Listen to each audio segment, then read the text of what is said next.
So yun, good day mga paps, mga bossing. Nung topic naman natin ngayon is Toyota Hilux na D40 2.5 engine. So ang gagawin po natin dito, dahil manual transmission to, wala na tong hatak. Magpapalit tayo ng clutch lining, pressure plate, tsaka release bearing. So pakita ko sa inyo mga paps.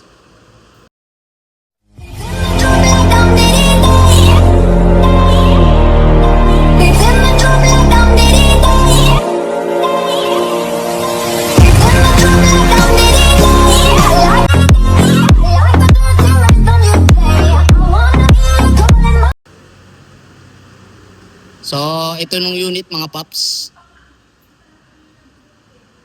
Yan. 2.5 nung makina, D4D. Yan. So, bababa natin ng transmission mga paps. Para mababaan nyo ng transmission, tanggalin nyo muna nung shift lever. Yan. Yan mga paps, tanggalin nyo muna yung shift lever. Para mahugot ng transmission mamaya.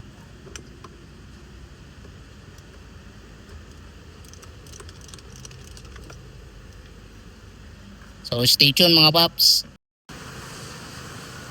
So yun mga paps, na taas na natin. So ito ng transmission. Yan. So magdidirin muna tayo ng gear oil. Kasi bubunutin natin tong propeller. Yan mga paps, bubunutin natin yan. 14 lang na bolt, dalawa sa ano niya, center bearing. Tapos dito naman sa nakadugtong sa differential niya, 14 din, apat po yan. Yan. Tapos ito, tatanggalin din natin ng cross member niya. Yan. Apat lang din na 14 yan. Bolt and nut. Tapos dito sa transmission support, yan, 14 din. Yan, 14. Yan. Tapos, tatanggalin din natin to ng cross member din dito. Tanggal din natin yan kasi nakasagabal yan. 14 lang din, apat. Tapos ito, tatanggalin po to secondary clutch, 12, dalawa. Tapos D7, yan, tatanggalin nyo yan, mga D7 na yan. Tapos, meron lang tayong ano dito. Meron kami transmission jack na ginagamit. Mas mabigat to eh. So stay tuned lang mga paps. So yun mga paps, reminder lang. Pag magdi-DIY kayo, kailangan tanggalin nyo tong radiator hose ng upper. Kasi pag di nyo yan tinanggal, nagbaba kayo ng transmission, mababali yan. So, mababali yan. Kasi makunat na yan mga paps eh. So, tanggal ka ng radiator hose, upper.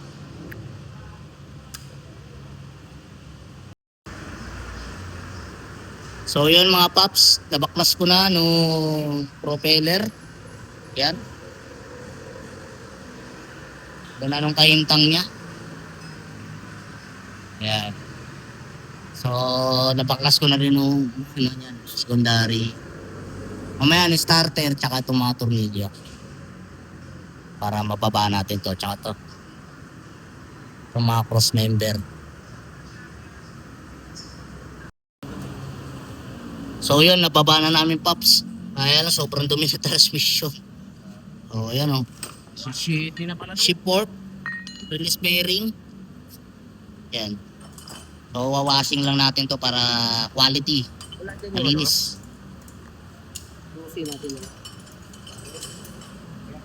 So bababa na lang natin tong ano, lining niya. So yun mga paps, nababa na namin ng pressure plate clutch lining. Okay. Yung problema, may tama nung flywheel. Lalim. Mamasin shop na lang yan paps. Ubus na ubus. Walang lining oh.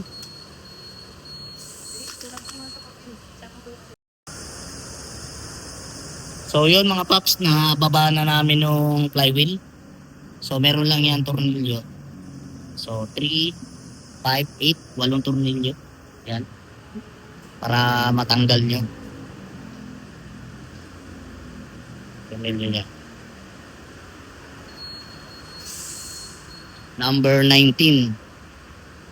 So yun, papamasin shop natin mga paps. Kasi anong nangyari yan, oh. Ay ulo. May ulo siya, yan. Dapat pantay kasi yan mga paps.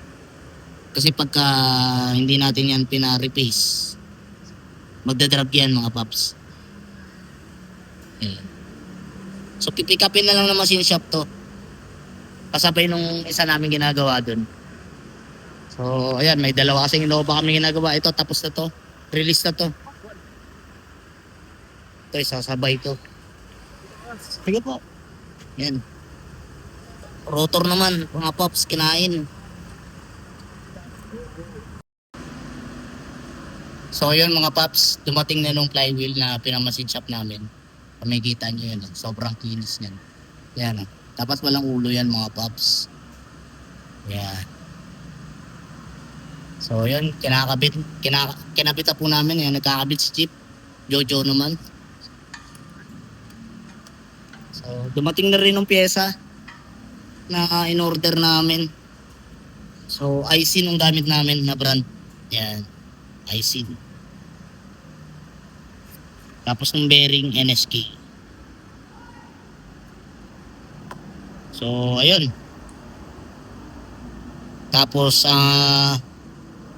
pwede rin to sa Toyota Innova, Toyota Hiace. Basta 1KD engine, isa lang naman yan sila. So ayun. Sasalpak na lang natin to mga paps. So yun mga paps, nasalpak na natin yung clutch lining, pressure plate. Tapos yan, nakabit na natin yung release bearing. Sasalpak na lang natin itong transmission. Tapos test drive. So yun mga paps, nabalik na natin lahat.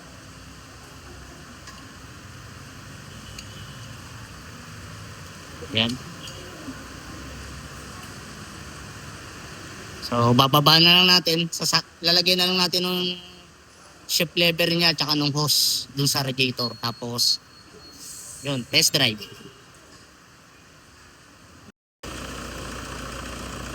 So yun paps, tapos na namin gawin. Napastart na namin. Yan. Test drive.